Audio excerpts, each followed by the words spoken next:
I see it. Okay, we're live. We're live. So this is your first LinkedIn Live, right? It is. I'm Have so you excited. have you ever done like a Facebook Live or anything of that sort? I've done a Facebook Live, I've done an IG Live, So this is and similar. I have a podcast. So yeah, Yeah. but it was just like when you said, yeah, we're gonna do a LinkedIn Live, I was like, I don't even know what that looks So like. I mean, So we do go on Facebook, so it's like it because it goes to several platforms. But no, it's cool. It's LinkedIn Live. I think has been around for um like a year and 10 months kind of thing. really? Yeah, it's just at first they didn't have a lot of people with it, and then Hmm. they slowly started expanding it. So it was like a lottery system, and fortunately, like I got like approved and stuff. Yeah. And I got approved like in September of last year, and but some people had it as early as March of last year, and a lot of people got approved throughout the year. People get approved in like batches and stuff. Got it. Is it a good platform? Like, have you found a Yeah, lot I of think for benefit from it? you, I think it's like the perfect platform, right? Like the audience it's like more business professionals and all that. And I Yeah. do like it because it's like when you go live on LinkedIn, in general, the audience, like on Instagram, I'm like competing with like fitness models and Yeah. celebrities and sports. LinkedIn, I'm competing with accountants, so that's a little easier. And it's also like if someone says, "Hey, let's follow up on LinkedIn," if they get on a call, it's like cool. But someone asks you on like Facebook, like, "Let's hop on a call." Typically, it's a weird person. This is Like like you, Instagram is like, yeah, it's kind of like that. So I don't deal with that. You got more sales pitches and stuff, it but is. Can I yeah, tell you, I did on IG on Instagram, I got a DM from yeah, this woman who was just like, "Hey, I'd love to talk to you about, XYZ that she was yeah, doing." I was like, "Yeah, sure. Here's my number. Give me a call." And we talked, and her intro to me, she was just like, "Okay, first of all, thank you for saying yes and taking this call because you don't know me, and I could have been just some creep." And yeah, I'm like, well, I trusted that you weren't, yeah, yeah, So yeah, it's yeah, just yeah, like, yeah, but that's speaking to exactly what you're saying. Like on Instagram, it's just weird to yeah, to say yeah, let's get on a call, but not so yeah. much on LinkedIn. Yeah, so LinkedIn is like more business content, more of that. So I like it. It's that people on LinkedIn Ah, come in for like, you go on IG kind of like kind of hang out, whatever. You look for certain things. Whereas like LinkedIn, you kind of come for a different purpose, more business oriented, more networking focused. So yeah, like I met three of my business partners on LinkedIn. I'm gonna give it a try. You should That give it a sounds try. fascinating. Yeah, yeah. Like, and look, everyone who showed up. So we have 11 people on the live, three on Facebook. We have Joseph, Mulry, Enrique, Teresa, Eric, Liam, Andy, Eduardo, all of them from LinkedIn. It's just like people I've had conversations with. So it's cool. And Oh, then that's there's what some it hidden is. people who never come, like Kelsey. So Kelsey, like I met on LinkedIn, and now she's like, she works for one of my businesses, and I help her with some stuff. She helps me, so it's cool. Like LinkedIn, like you get to meet cool people all around the world. This is awesome. Hi, everyone. Okay, so I Yeah. see people from LinkedIn, and what are the purple squares? The purple Twitch. circle. So we have a couple of viewers on Twitch. So some of them are both on Twitch and LinkedIn. So Dude, and I some am on both. learning so much from you within the first Yeah. like 5 minutes. Thank you. Yeah. So yeah, I mean, we could go more on, but it's a cool platform. So can you sort of introduce what you do? Because it was very Absolutely. interesting. So, hi, my name is Aishah Iqbal. I am here in Northern California, like 45 minutes away from San Francisco. My day job, I'm a marketing executive at an advertising firm here in Silicon Valley. Uh, my role specifically, I'm a global program analytics lead for the Google account at my advertising firm, and I've been there for almost 3 years, and Wow. I'm in love with my job and my company, because I'm also then able, I'm kicking ass there, but then I'm Yeah. also able to do all these other fun things like, be a podcast host. I'm a blogger. I'm a Yeah. mindset coach, and I'm a published author. So, and most importantly, hello, I'm a mom too. My Yeah. 4-year-old daughter who's sitting right next to me. But Nice, nice.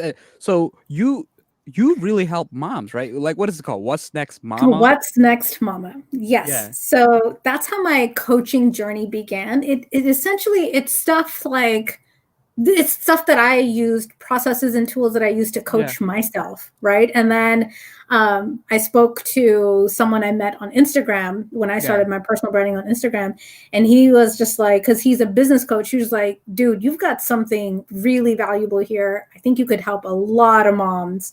And so he was just like, "Let me help you build this program." I was just like, "Okay, Okay. cool." And then, so yeah, I created the program last year, and I've run like a few moms through it. And That's cool. it's been an enlightening journey because I'm the coach, right? And I'm Yeah, like yeah. teaching them or whatever, but I'm learning so much with each and every client. It's a beautiful cycle. You know, that's interesting because I do like resumes and interview prep. And you know the beauty is it's like the more you do it, you always learn something. Like you For always learn sure. like, hey, this XYZ. And they're like, how do you know so much? It's like I learned from like each one. Like, there's look, obviously you start, but each person you help, you sort of learn like a new trick. And it's like because a lot of people, right, they have some similarities. And Yeah. it's very rare to be the only person who's ever had that issue. And I mean, this is such a great example. Like within the first 5 minutes, we don't know each other, but Yeah. I've learned a lot from you already. So Yeah, it's yeah. it's just the power of conversation. Yeah. Having conversations with different people that you don't know, you are Yeah. bound to walk away with some nugget of Yeah. Hey, knowledge. Liam, thank you for the wonderful comments. Junette, glad to catch this live. I love seeing moms win. No, I mean, look, when moms win, everyone wins, right? Because it's Yay! like, Thanks, Jeanette. they And get, yes, you're absolutely right. yeah. So we have about 15 to 20 people on LinkedIn itself. And then you see there's a little eye. So 3 people on like Twitch and Facebook and stuff. So it's always, Amazing. yeah, no, it's cool. Like, it's just cool because I found that through LinkedIn Live, like my best connections, that's where I met them through LinkedIn Mm, Live. Because it's like, on LinkedIn, eventually what happens is I have like 25K followers, and what ends up happening is you get a lot of sales pitches, right? yeah. And look, and I tell everyone on every one of my lives, it's very easy to get on the phone with me. All you have to do is say you watch 10 seconds of my live, and I'll get on the phone with you. But no one, like, you get what I mean? None of the salespeople, they don't read your profile. They just send out No. like you know how it is. Yes. Send out Yes. 100 DMs. You send out this, some get some on the call, and I'll straight up tell them. They'll be like, "What do you do?" I was like, "Look, it's right there. Like it's I in my headline. It's know. so easy."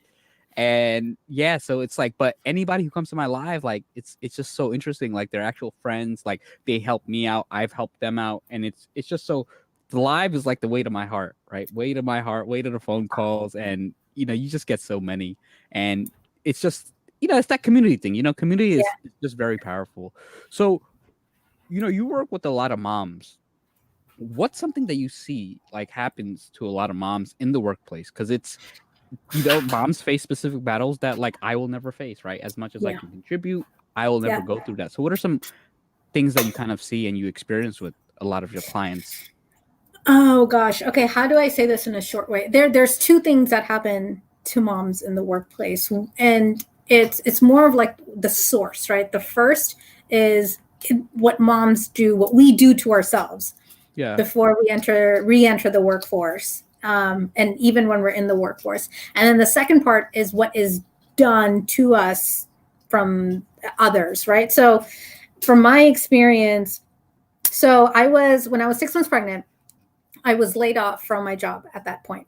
And being an unmarried mom, I had to support myself and my growing beauty that was inside my tummy at the time.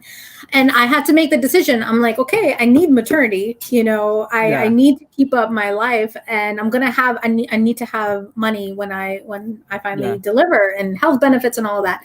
So I had to make the decision, like, do I go back out and try to find a full-time job real quick before I deliver? Yeah. Or I have a healthy savings, or do I just kind of coast through this Yeah. until I'm ready to get back comfortably? And so I made the decision. I did try a few Yeah. interviews for a full-time job. And at 6 months, I wasn't big, but it was uncomfortable. Like, Yeah. Yeah. you Yeah. you won't know this feeling, but it's just something's inside of you growing, and Yeah. you're Yeah. just not used to it. Like, things like my bra wasn't fitting properly, or it was Yeah. too hard for me to sit for like that long.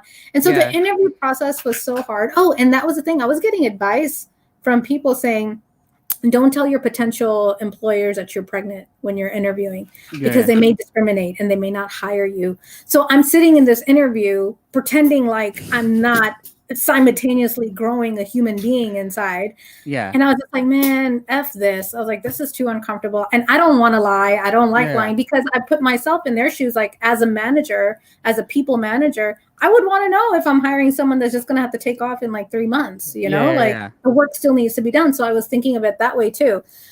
And then I made the decision. I was like, okay, I won't go full time right now. Yeah. I'll try to pick up some freelance work. I use my LinkedIn network, like Yeah. LinkedIn Zindabad, because it's just like, I just reached out to people that I used to work with. I'm like, hey, I'm looking for some project work. Y'all Yeah. have anything? And that process was a beautiful one, because any interview that I would go into to kind of like size up a project work or contract work, I Yeah. would walk in belly showing and I'm like, Yeah. yes, I'm pregnant, and yes, I can still. And it was just it was a much more comfortable experience. So Yeah. it was that part. So when I finally did make it back into the full-time workforce, oh gosh, it was a little bit hard, and it was internal strife that I was going through, Yeah. because after having a baby, like, you're just not the same person. You're just biologically not the same person anymore. It Yeah. is, you're tired. Yeah. Your brain doesn't work the way it used to. I legit felt dumber Yeah. after having my daughter. And so I have a background in analytics, and I was just like, okay, can I do this work still? Can I still think the way I need to? And so I had to ask those questions, like, I need to get back into a job where I can still feel smart and still Yeah. provide value. And I need to be in a company which will be understanding to my new situation. I Yeah. have a baby at home, and I kind of need to get back home. And being in the advertising space, like, Oh, I know before, advertising is tough. Long oh my hours, all God, that stuff. yes. Before becoming a mom, it was just like, it was no big deal to work 60 Yeah. hours a week, right? Like, no big deal at Yeah. all.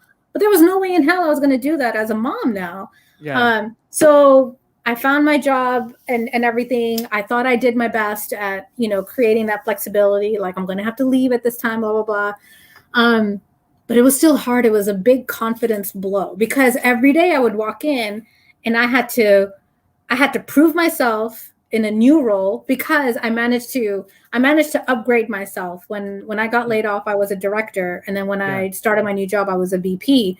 So I had to, like, prove myself in this new role, in this new company, in this new title, and I was a new mom. So Yeah. it was just like I had to prove myself in every way, and it was just super hard. So that was number one, like, what I was doing to myself, right? Yeah. I already felt like I was coming from the bottom.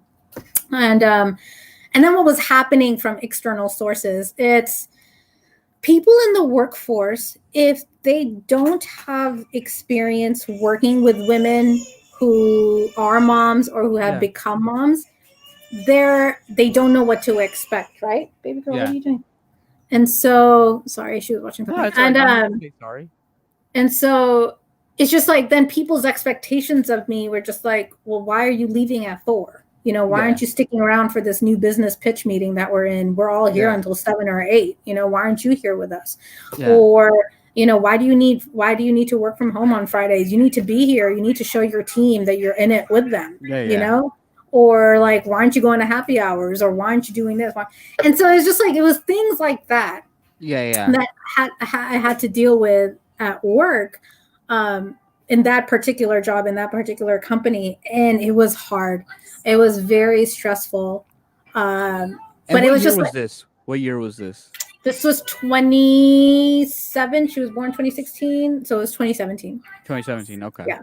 And so, yeah, I'm glad that you asked what year this is. No, because things have, like, obviously there's still a long way to go. I just know that things have slowly shifted. It's like, with social media, as it's more accepted, as, women are moving higher up, it's, just due to that. And it's good to see, obviously, there's still a lot. And, remote work has also changed things too, That's because now it's right. like, Yes. now it's changed things in good ways in some, and in some ways it's like, it's weird to say that COVID has been a blessing in that sense. Yeah. That now it's like forced people to understand that you can still be just as valuable, if not more, from working at home or just remote work. And I mean, and you've definitely seen this in your resume work, right? Like working with mothers who are coming back into the workforce. You'll see that some women choose to take, like, extended time off. Like, I was out of the workforce for a year, but there are other women who take like 5 years or even longer than that. And so go ahead. So what that does is it does two things. People don't know how to then work with new mothers. Yeah. Right. And so we're not changing the culture that way.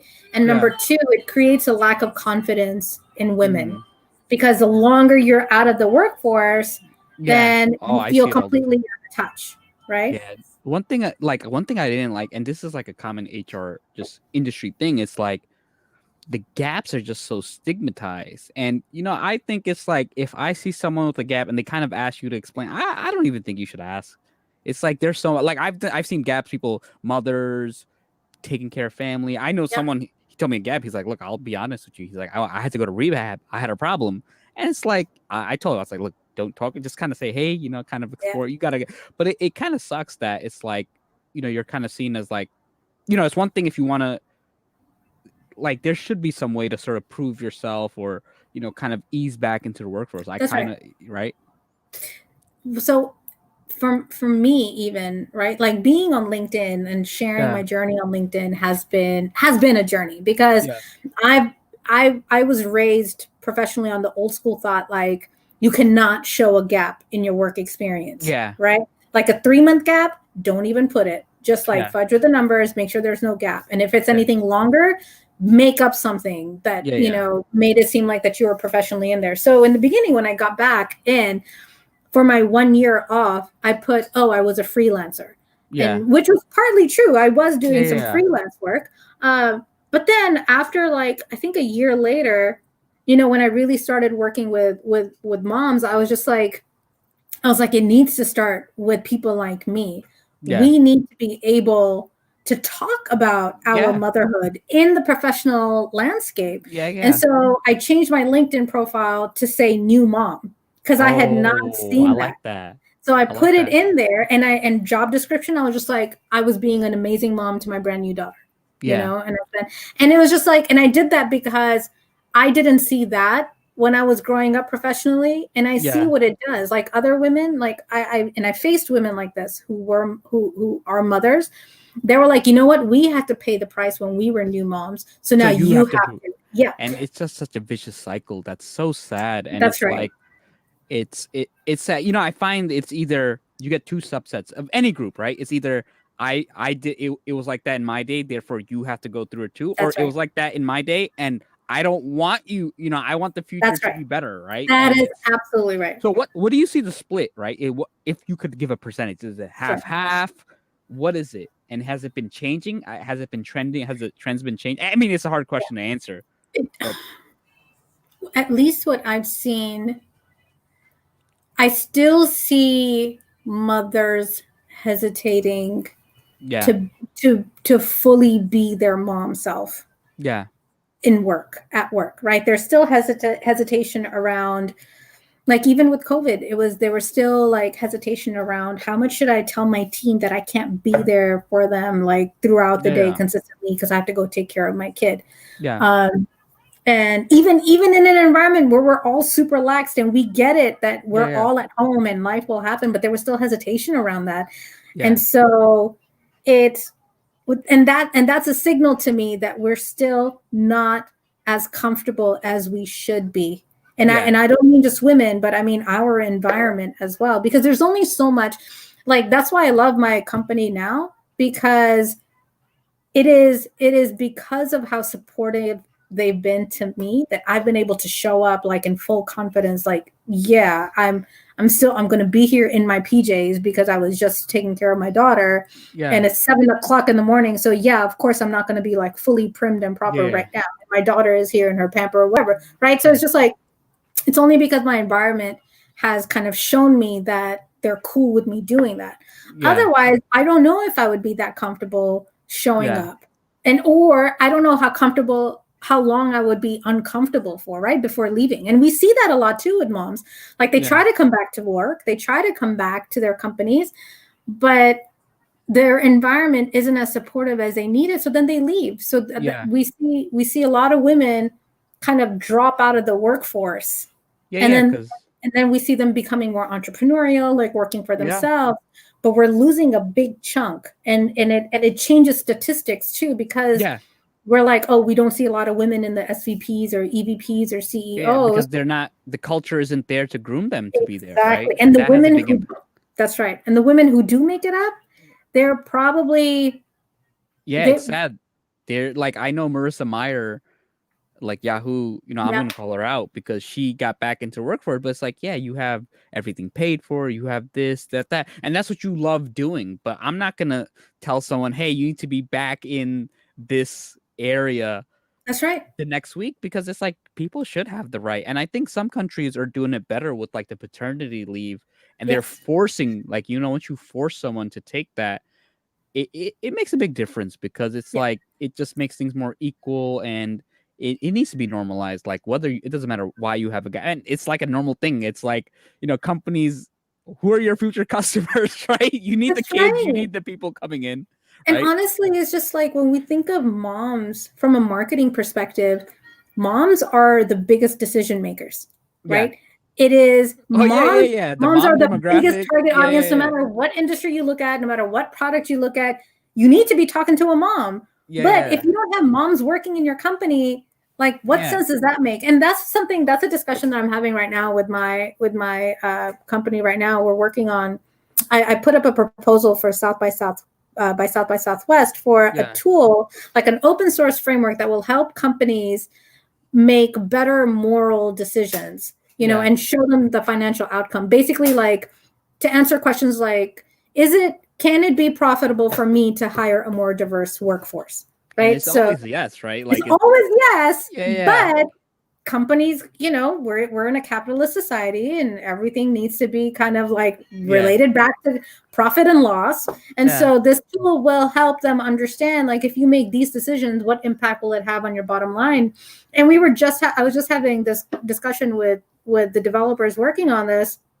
I was just like, how can we market? How can we have a multicultural strategy in our advertising campaign if it's all white people Yeah, like yeah. putting it together, right? Like, what sense does Yeah. that make? And even if we look at AI, right, and Yeah. artificial intelligence, there have been so many stories that have come out, like, you know, artificial intelligence isn't picking up people of color, Yeah, yeah. like in cameras or whatever. And it always goes back to, well, who's making this Who's technology? making the technology? Who are What they testing on That's and all right. that stuff? If the data isn't fully represented, then the tool or solution isn't going to be fully represented either. So, Yeah.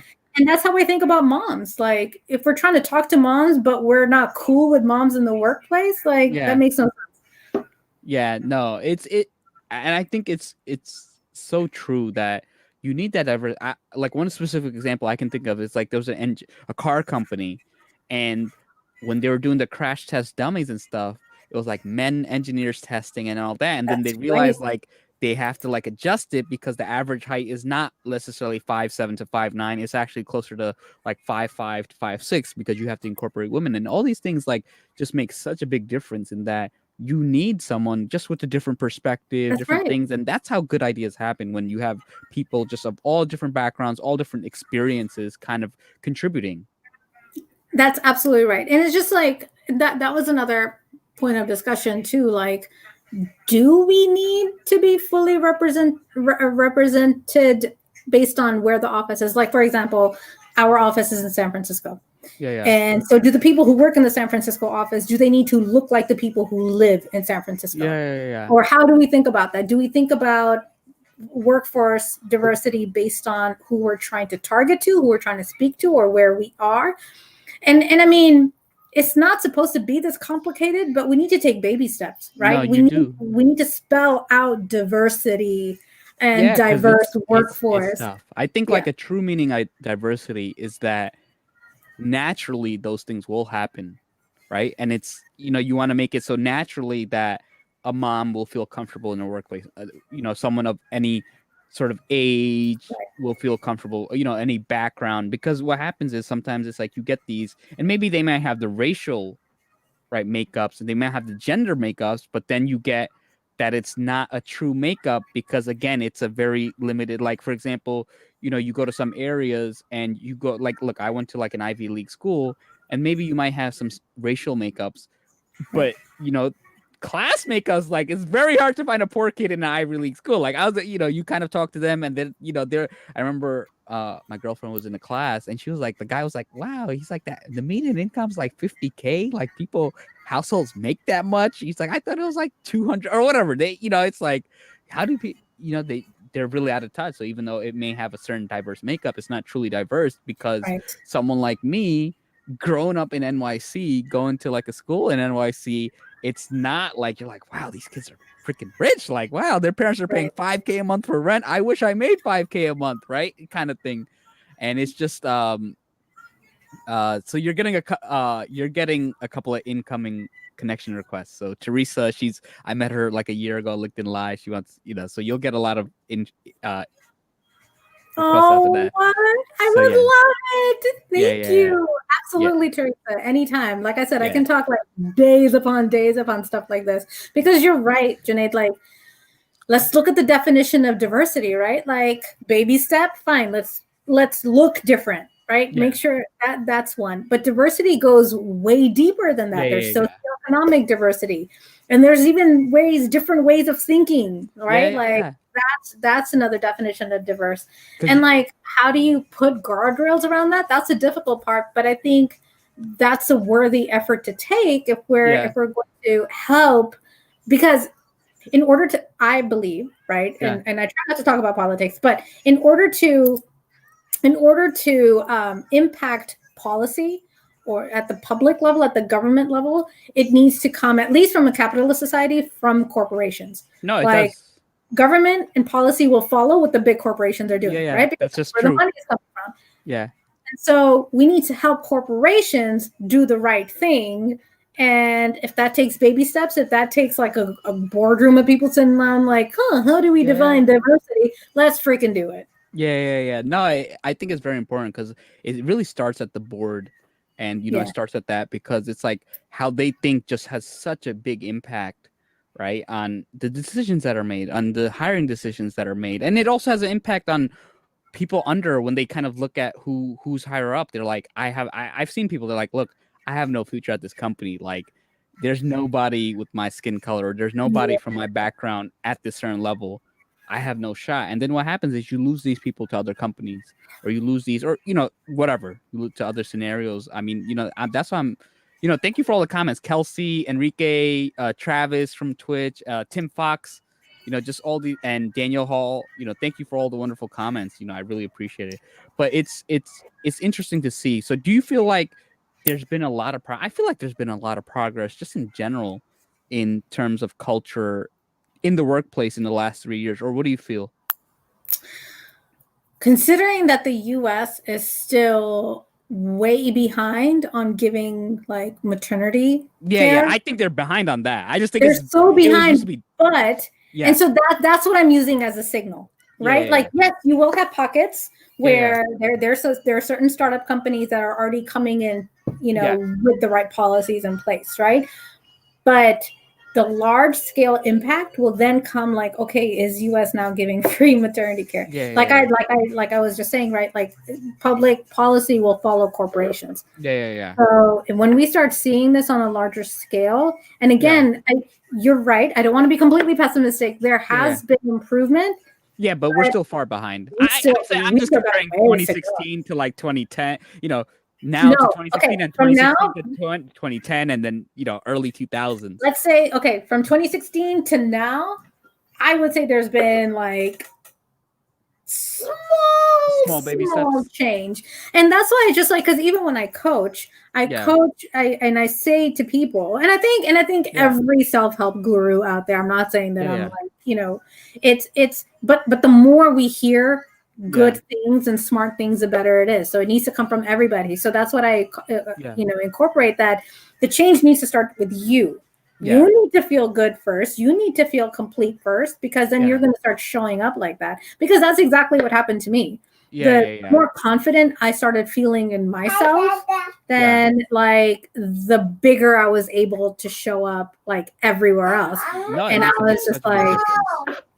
So I think we have a question for you. So Daniel Hall, he asked, "What's the best part about being a working mom?" well, the best part of it is that, so before COVID, it was the fact that I could leave home and Okay. get a break. I love my daughter. I love Yeah, her yeah, so much. But being a mom, like it was hard to have adult conversations, at home. And by leaving, I was able to have a few hours to myself, even though I was at work, right? And I was able to have adult conversation and think about different things like, oh, what is she going to eat? Does she need to change now? So that little bit of freedom was nice. But now, post-COVID, it's, I guess, still being at home and still being with her, like still being productive, like, and doing the things that I want to do, but having her here with me. Okay, interesting. And so now what are the challenges? Because I know like now you don't have the separation. It's tough for a lot of people, right? That you're just because now you work at home, right? Your housework is at home, this work is at home, the caring work is at home, and it's everything at home, and it's like you can't truly ever rest, right? Because there's always something to be done. So what are some of the challenges that you kind of I'm just tired. So much more tired than I've ever been. And I gained so much weight. Oh, really? And it was only because like whatever time, and it was because I was able to squeeze in time. Like when I would go to work, I would squeeze in time to do a workout, like a proper workout. So that was one. Being at home, there was no time for that. So that means, but that's been the challenge. Like everything has happened at home. I've been a teacher. I've been a worker. I've been a mom. I've been clean. So it's just like, and I think a lot of people feel this way. They were just working longer hours. Now working from home. So it's like, taking calls at 6 a.m. was no big deal for me anymore. Like Teresa hide in the back. Did you ever see that video of the mom who's like in the closet and then her daughter was like, hi. Her daughter's like looking under the closet like the mom was like trying to eat ice cream in the closet and the daughter's like, hi. Look at you. It's just kids. Kids are awesome. I mean, and my daughter, if you were to ask her, what does mom say when she's in the bathroom? I'll say, I need my privacy. And then I'll shut the door and then she'll go, it'll last a minute, right? But I'll have and I mean, and I think that's another wonderful part about this experience is that I've been able to communicate more to my daughter that, and then show her through example, the importance of rest, the importance of self-care, like individual time, because now I'll hear her say too, like, Mom, I need my privacy. I'm like, cool. Okay. What does she do when she needs her privacy? I'm like, okay, I'll just turn around.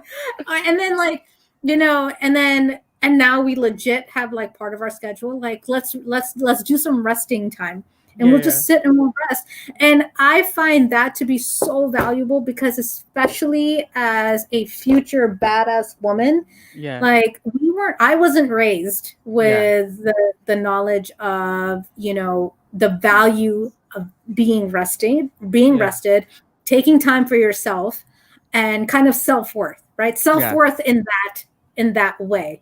And so I'm happy to have had this year to kind of exemplify that for her. Like, baby, mom is just too tired and I don't care about what you're doing. And I'm sorry about that, but I need my time.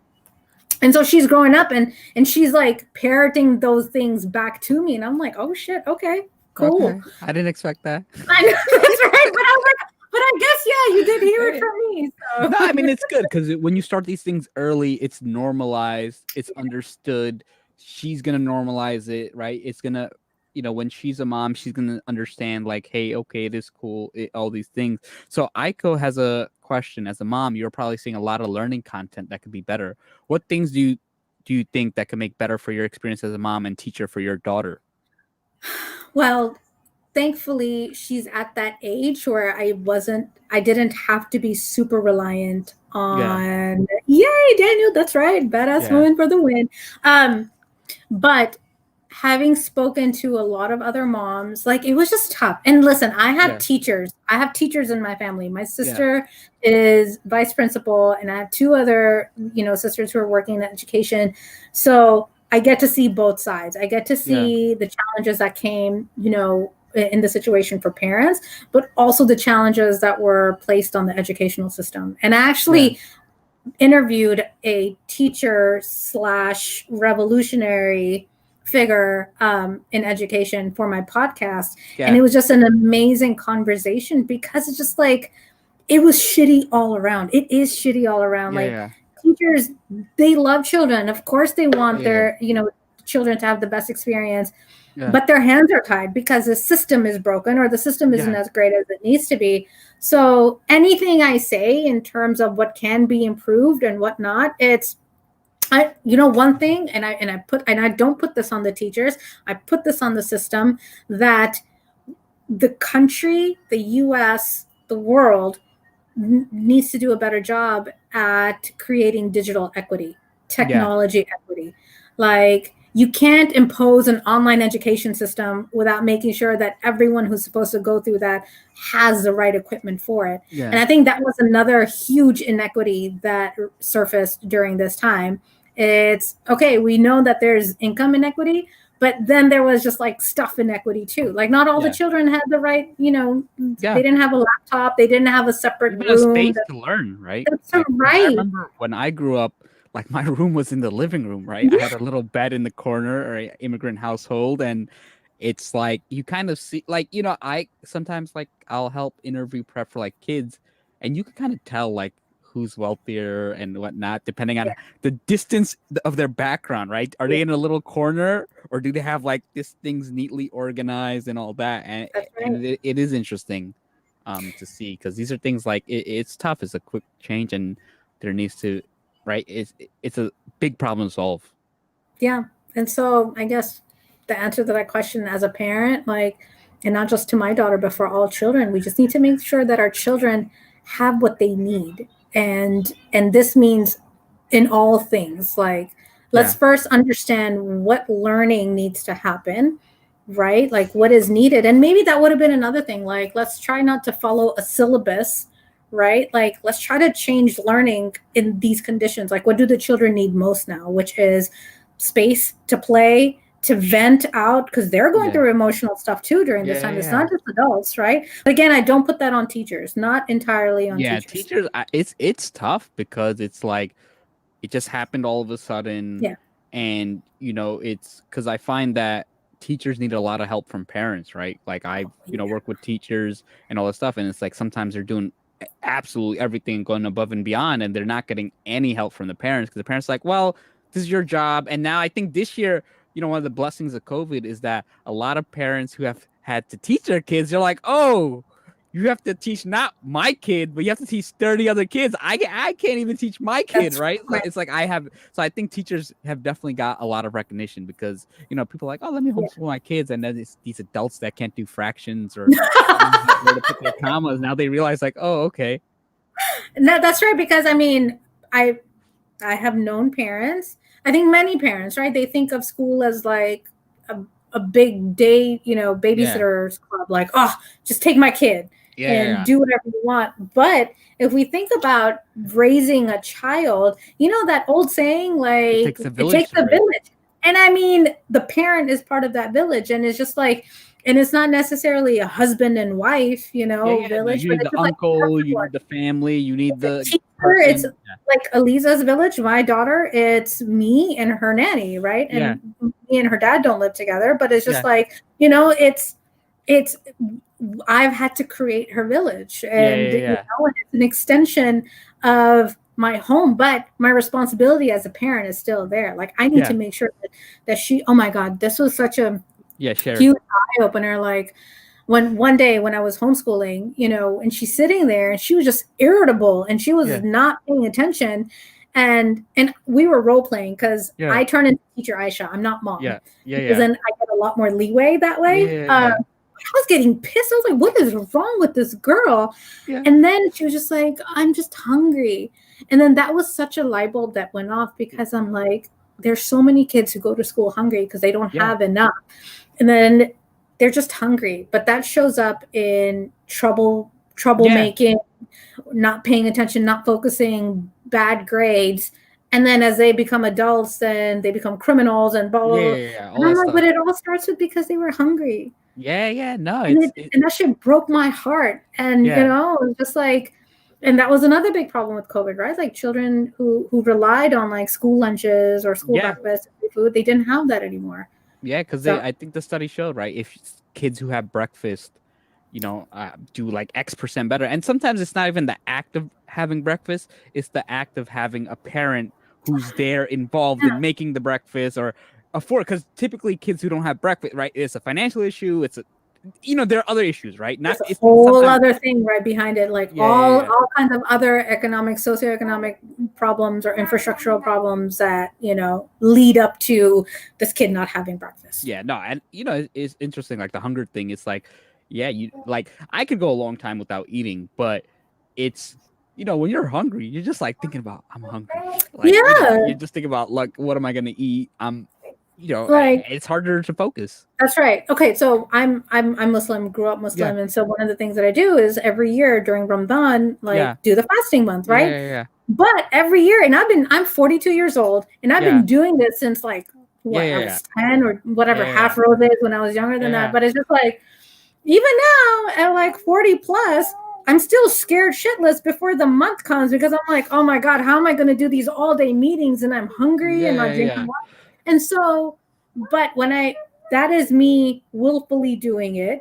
yeah, I yeah, know I'm hungry. I know why yeah, I'm yeah, hungry. I know what I'm doing for.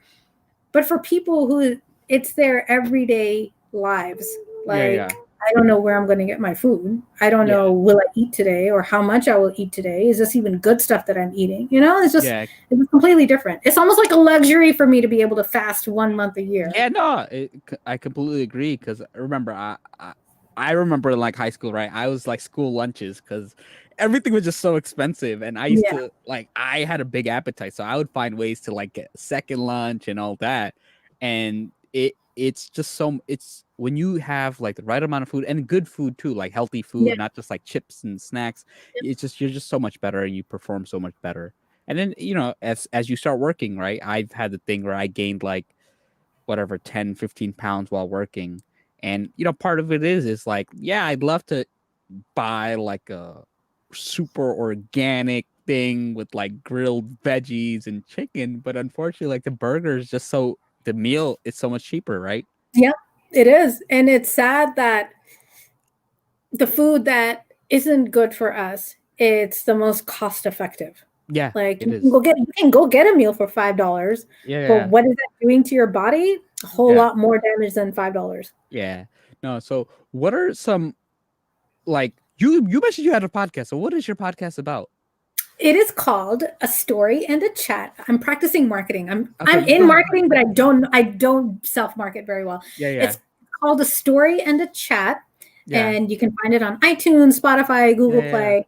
And it is literally a story and then a yeah, chat. I talk about topics that I think are important. yeah, yeah, yeah, Um, and what I do is I start off with like a story around my own personal experience yeah, around yeah, said topic, and then the second half of my podcast is then an interview with someone who I think will have an interesting perspective. yeah, Like in yeah. season one, I'm working on season two right now. On Nice. season one, I did, and COVID made me do it. Yeah, yeah, I launched earlier in the year. In season one, I did a 3-part series on what's the big deal about love.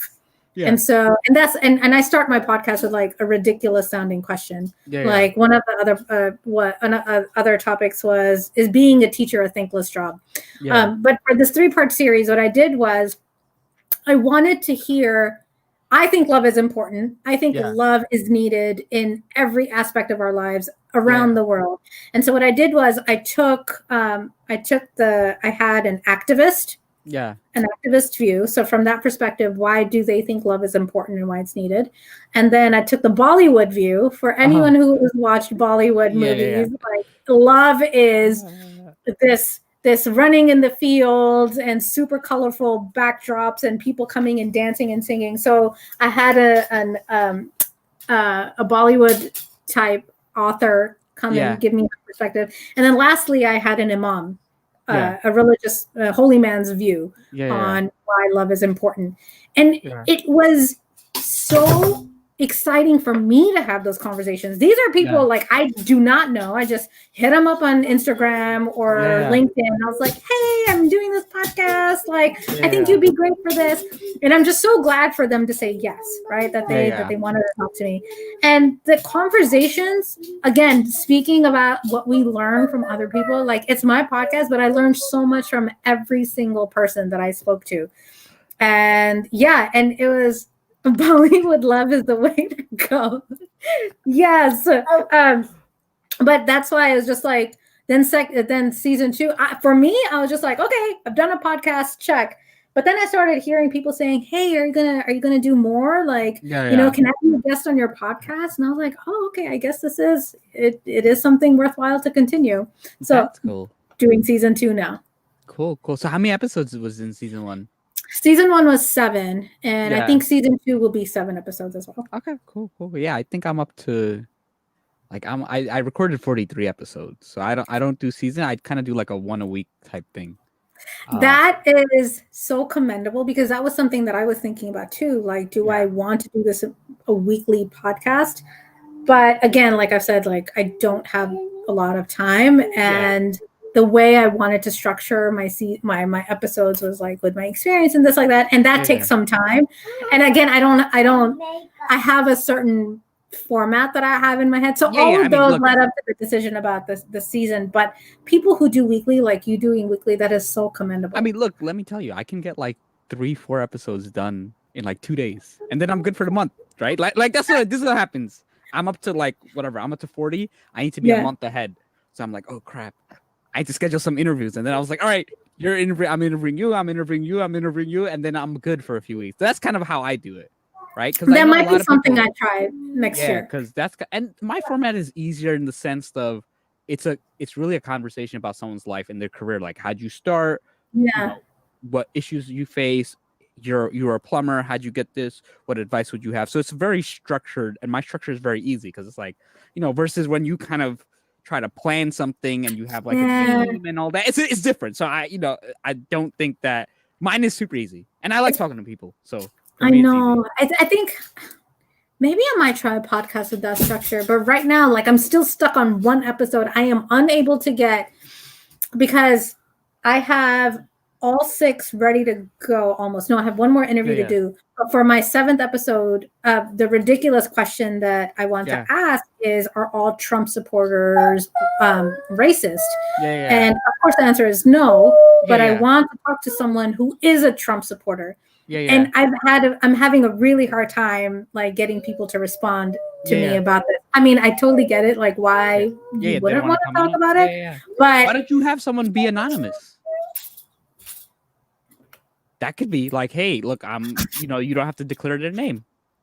Okay. You could even do it to the point where their voice is changed, right? Through editing. Like you're making it deeper, or you run it through voice changers. So you could say, hey, look, it'll just be your opinions. And look, this is the topic. I'm not here to judge. And, you can kind of explain your positions. It's not going to be like a debate where we come down on you. I think you could do it that way, and it'll be easier. That is interesting, because right now who I've been reaching out to are people who have been outspoken, like publicly about their support for Trump. Like, I reached out to a couple of people from Hindus for Trump, like that organization. And then like a couple of journalists who went out, like there was this Pakistani Muslim female journalist who said, I get it, but I'm still a Trump supporter.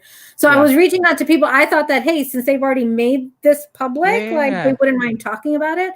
But maybe you could get someone who's not public, do a voice changer. True. And I think you would get, a better conversation. Because sometimes what happens is people who are public, doesn't matter what they believe in, they sometimes are not the best at conversation, because unfortunately you see that like they're just like fake people in the sense of exactly all their positions. Like real people, sometimes in one position they're this way, and another position they're this way. Like just because you like are one way, like I shouldn't know if like based on your stance on abortion, I shouldn't be able to assume your stance on climate change.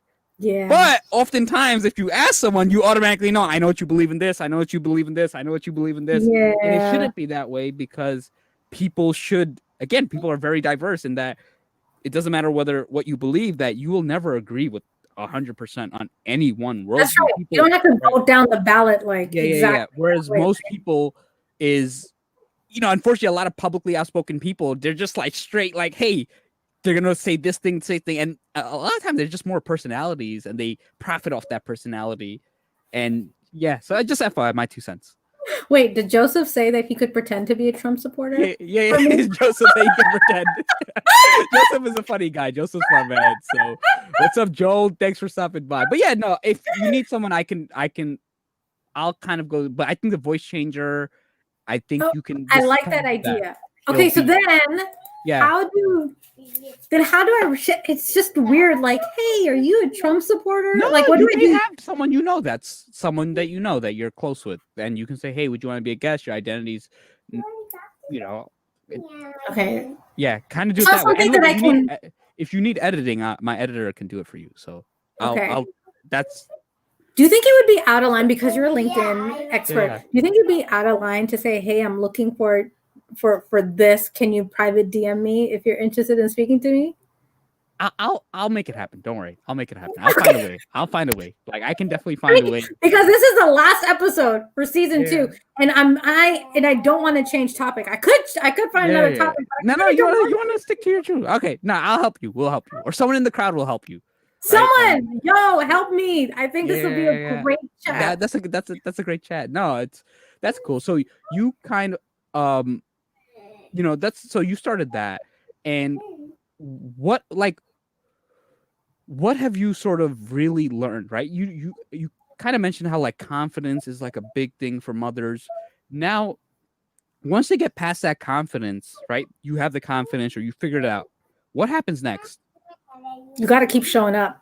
It's not a one-time thing. And the thing about confidence is that it'll get you through that first time. Like for me, like, what's next, mama? For me, it's just hey, yo, what's next? Right? Like, what are you going to do next? And what I'm rallying around that is try something out of your comfort zone. Try something new, because every time you do that, there's a whole learning that comes with it. When you try something new, you get to experience rejection in a different way. You get to practice being confident again, because building confidence is like building a muscle. You got to keep working on it. And then you have to practice getting criticism. So she needs all your links. So I'm going to send her all your links and stuff. I can do that. And then it's about experiencing that all over again. And being a mom, you got to keep pushing. You got to keep pushing, because your child is growing, and your child is also going to bring with her or him opportunities to learn more. Right? So it's getting comfortable with that mindset that you are always learning. You always have to practice being courageous, being brave, being confident. And the one thing that I tell everyone is talk about things with everybody. My goofy ass laugh. Thank you. And so that threw me off. Thank you. It's you got to tell everyone what it is that you're doing. And even if you don't know if you're going to succeed, like just 2 days ago, I launched a new coaching program, wealth mindset coaching, on this brand new platform from Australia. It's live. It's like doing IG lives, but on this new platform, and you're getting paid to do IG lives. So they reached out to me. They were like, on hey, IG live? It's a separate platform. It's a separate app on your phone. And so I now go live on this app, and I do 10-minute coaching. I'm about to go live now. Do it. And they reached out to me. They're like, hey, we think you're great for this platform. Do you want to try it out? And in my head, I was just like, because personally, for the rest of the year, I was just like, I'm just going to take a break from coaching. I need my space. I want to write. I want to create. But then when they came to me, I was just like, all right.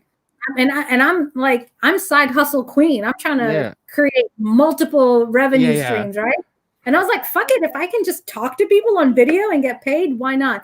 So I did a big 2-week marketing push, on my socials and everything. And then at the end of it, I just got 5 subscribers. And Wow. I went through, I mean, thank you for that. That's cool. But for me, I was just like, I had a whole day of depression. I'm like, oh, only 5 people wanted to subscribe. But then I got this really awesome lecture, like a kick in the ass. Like, are you crazy? Like, is this what you're going to do every time you try a new hustle? Then you need to get out the game. Yeah. Then don't try. What you have to offer is super valuable. And if you're having trouble asking people to pay you for that, get out. Like, don't do this.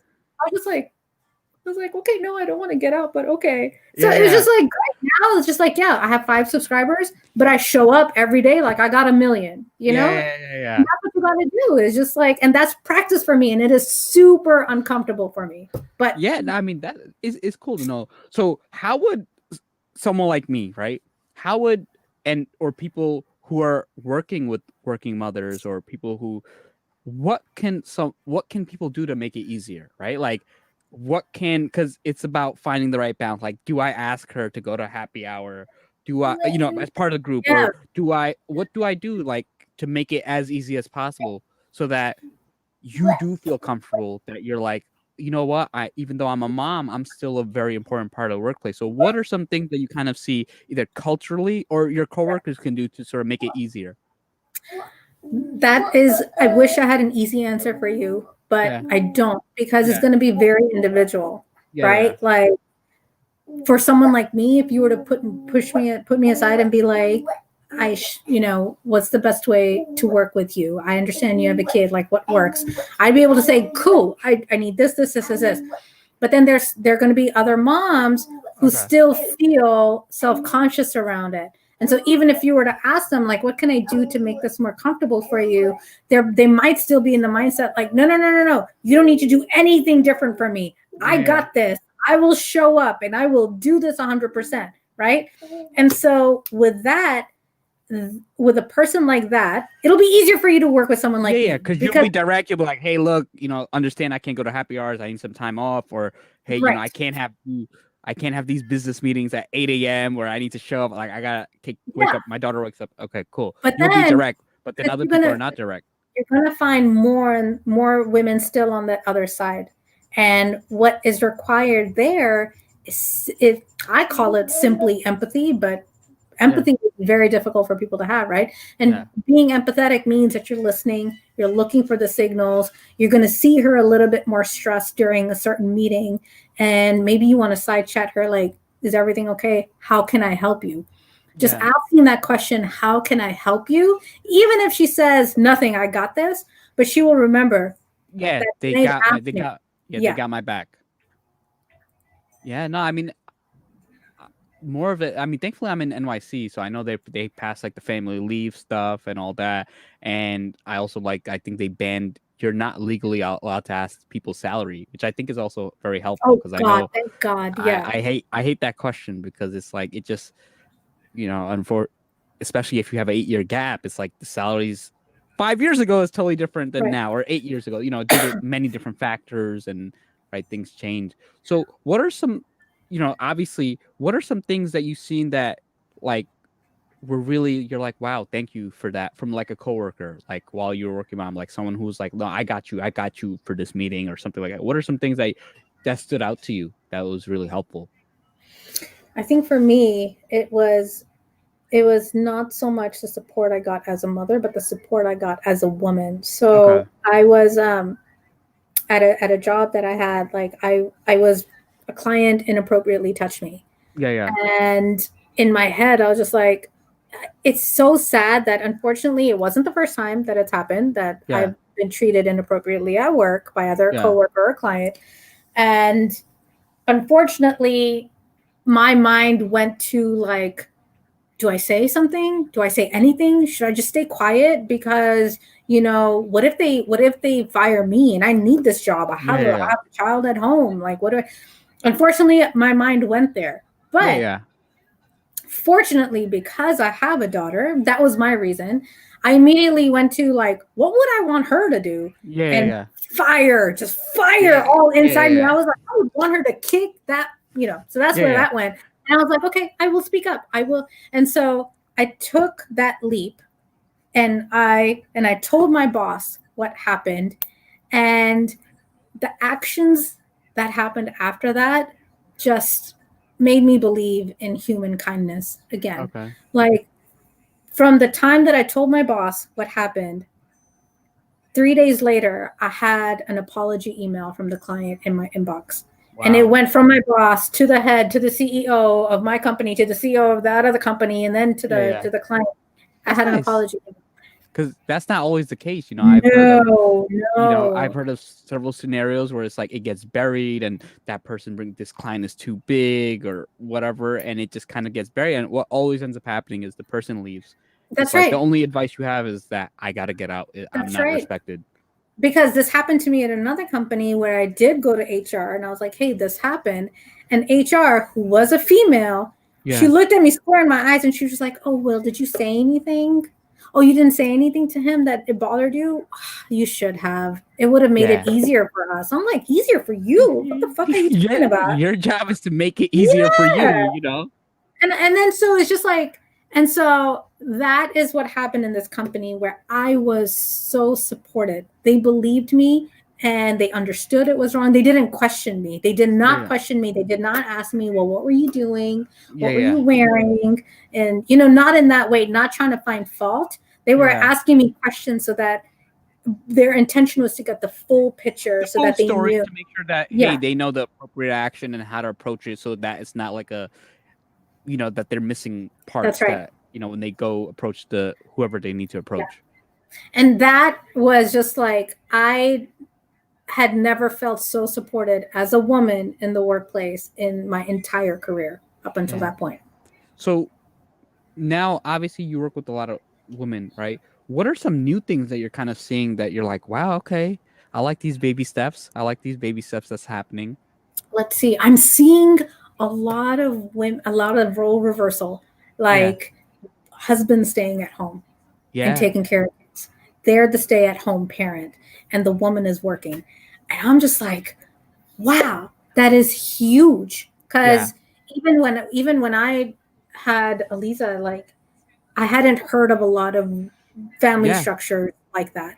So I'm hearing more and more, and it seems amazing because, I mean, just from, you never know, right? Everyone has their issues, like everyone has their problems. And I'm sure there's issues with that family structure as well.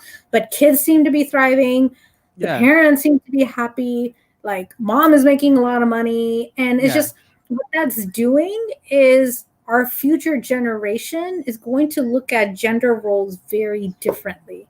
Like, the other day, my daughter was rattling off like what she wants to be when she grows up, and it was just like teacher, doctor, police officer, firefighter, and a worker. And I'm like, what's a worker? She was like you, mom, like you're on the computer. And sometimes I look at her, she's on a laptop going and with her headphones, and she's like, I'm busy. And so it's just like that. We are inadvertently just changing our future generation because of this. No, I think it's very important, and I think a lot of things about the workplace, support just goes a long way, regardless of gender. Just like, hey, how can we help you? How can we sort of help your situation? And it just, when you feel valued as a worker, you're like, wow, you guys got my back. Like, don't worry, when you guys, I got you. The company after that day, they have my loyalty. Like, even when I spoke to the head of PR, and I was just like, hey, now's the time. Like, you guys, people in the industry want to hear more from people who look like me. And I was like, use me for the benefit of the company, because I love this company and I want to make it great. So just use me. That's so cool. That's so cool. Now, what's sort of the future like for you? Like, what, you've obviously accomplished a lot. Like, what are the next steps for you? I have this vision. I see myself, and this really started at like 5th grade. I really thought that I peaked in life at 5th grade. My family had just moved to the US from Sudan, and we were broke, and like, being an immigrant like child, didn't know English like that great, but I want to. How old were you? I was 5th grade. So if I'm in 5th grade, I'm so bad at this, but I think 8, I may have been like 10, 9 or something like that. Yeah, 9, 10, And so, but this teacher had seen something in me, and she was just like, I think you need to enter the school speech contest. And Yeah. I'm like, I was super introverted and Yeah. like, I didn't want any attention on me, but this teacher believed in me and I was like, okay. Yeah. And then so I entered the speech contest and I'm on the stage and I'm belting it out. And so I was just like, okay, this is probably it. But I see myself reliving that now where I'm Yeah. like speaking to masses. So the vision that I have of Yeah. me is on a big stage and I Yeah. am speaking to many people. I don't know what I'm speaking to them about, but it's Yeah. something important and it's something world changing. And that's the vision that I have in my head for myself. Okay. No, that's a amazing vision. No, and I think kind of going back to your point on like the sort of the men being staying at home, and I think it's gonna really cause a lot of change because like once it's more accepted, it's just society wise and corporation wise, then it's like you see more gaps on resumes, you see that, Yeah. and it's okay. It's like, okay, cool. Like it's not a big deal. Like, can they sort of, we're not, because it's always like taking a chance, but now it's like, no, we're not taking a chance. That's just normal. It's just how things are. Right. And I think it's now I'm also seeing this new, it's not, and this is like social Yeah. memes, social media memes and stuff. Like it's not work-life balance like it should. It's all one. And especially during Yeah. COVID, where like work and life are now Yeah. literally one. And so I'm hoping that that can change the way people talk about gaps in time Yeah. in their professional. Because just because I spent that year off from doing any professional work, it doesn't Yeah. mean that I wasn't working on life Yeah. skills that That will you help didn't, me at yeah. my job. And that you And still develop I as a use person. that, yeah, and I use that to negotiate the VP title. Like, nah, like don't Yeah. don't judge me based on that last job that I had. Yeah. Judge me based on how I'm showing up today. Yeah, because a lot of times when people do have that time off, the self-reflection is something that you just can't get while you're working, right? No That you way. sort of reflect like, okay, you know what, this is now you really like look, because when people get back to the workforce, they really think like, what's my next move, right? Like when you're sort of always working, you're not thinking, you're just kind of okay, this is a better job, this is whatever, Yeah. this is what I could get. Now it's like you can actually be um more strategic. You can be like all that, and then Tim Fox says, yeah, you don't just magically lose your skills, That's right? right. Maybe you need to brush up on things, but a lot of times people come up with newer skills, right? They sometimes have things. Maybe they're more patient. They have a newfound motivation. They have Yeah. all that. So it's just like it's also, but it's hard for people to believe that in themselves.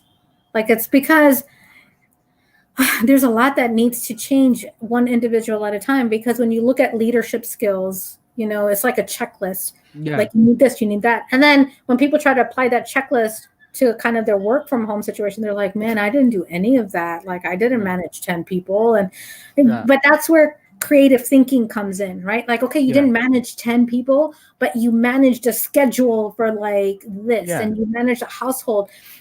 That's why like when I coach, I teach people, like I try to coach people like how to be brave, practicing bravery, practicing creativity, yeah, because unlocking those things, once you've unlocked those simple yeah. but potent skills, then you're able to show up like bravely and creatively in so many other spaces. It just takes practice. No, it takes practice, and like I was actually talking to someone, and I was helping her with her resume, and then her husband actually told me that she took the laptop to the delivery room, and I said, "You got to share that story. Like during this time, you took your laptop to the delivery room, and it's because it's super impressive, right? To just be on top of that, go through all that. Yeah. So let's just kind of wrap up. Any sort of final thought? And we definitely got to do this again.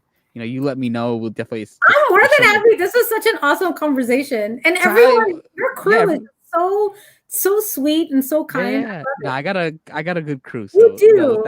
without that, like they help me a lot, and they show up, and they're supportive, and they learn, and I like them. They're very I've already respectful. got like so many like network requests. I Yeah, love yeah, that. yeah, yeah, yeah. No, they're good, and I like that because it's just like everybody learns. It's a win-win, and that's how these things happen. This is awesome. Yeah. Sure. So what are your final thoughts? Oh, everyone has so much to offer. Every single person has so much to offer to this world, because there is no one like you in this world. No one has gone through what you have gone through. and just show up and share that with everyone, because I can benefit from what you have to offer. And I learned so much. And so let's just keep talking. Let's just keep showing up, and let's just keep practicing how to be more of ourselves everywhere we are. Okay, what a beautiful and lovely message. I'm gonna tag Aisha in the comments. So, just send her a request like, hey, I saw you on this LinkedIn Live. Let me see. Okay, cool. So yeah, just accept the connection. Thank you. We'll definitely do this again. So bye everyone. Bye.